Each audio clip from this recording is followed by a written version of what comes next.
Nagbabala ang DILG at COMELEC laban sa mga gagamit ng signal jamming device sa araw ng halalan. Ayon sa DILG, ang mga aparatong ito ay maaaring magpa-delay sa pagpapadala ng PCOS machines ng resulta sa halalan. Babala pa nito, ang mga mahuhuling gumagamit at nagbebenta ng signal jammers ay maaaring makulong. Narito ang ulat ni Haji Kami.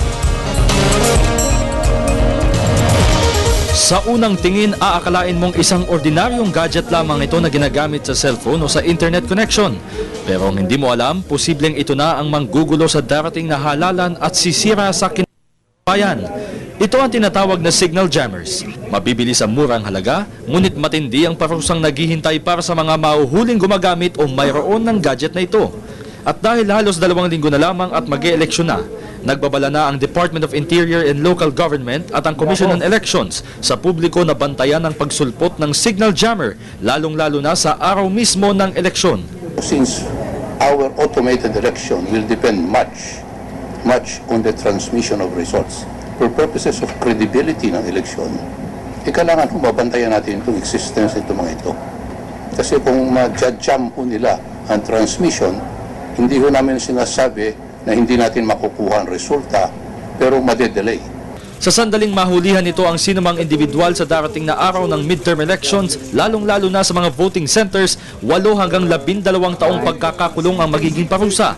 Ayon naman sa National Telecommunications Commission, may tuturing na smuggled ang signal jammers dahil hindi naman daw sila ng permit sa purchasing, importation at usage ng mga ito. Nakasaad naman sa Memorandum Order 1-02-2010 ng NTC ang pagbabawal sa naturang gadget at maaaring makulong ang lalabag ng hindi bababa sa 2 taon. Ngunit paano nga ba makakaapekto sa darating na eleksyon ng signal jammers? Ayon kay DILG Secretary Mar Rojas, sa isang pindot lamang ng naturang gadget ay maaaring magulo na ang transmission ng PCOS machines at maging ng signal ng mga cellphone. Yan po ang patunay na meron pong jammer. No?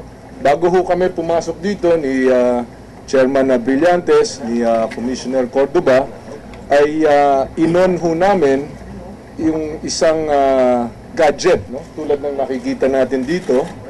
At yan po nagpapatunay, yan ang nagpapakita ng epekto ng jammer. Lahat po ng cellphone within a certain radius, pati na Wi-Fi, no? All electronic signals within a certain radius ay napapatay.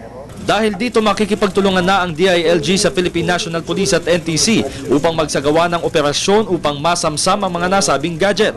Layunin ng COMELEC, DILG at iba pang katulong na ahensya na magkaroon ng malinis, maayos at mapayapang eleksyon sa susunod na buwan. Para sa Telebisyon ng Bayan, Haji Kami.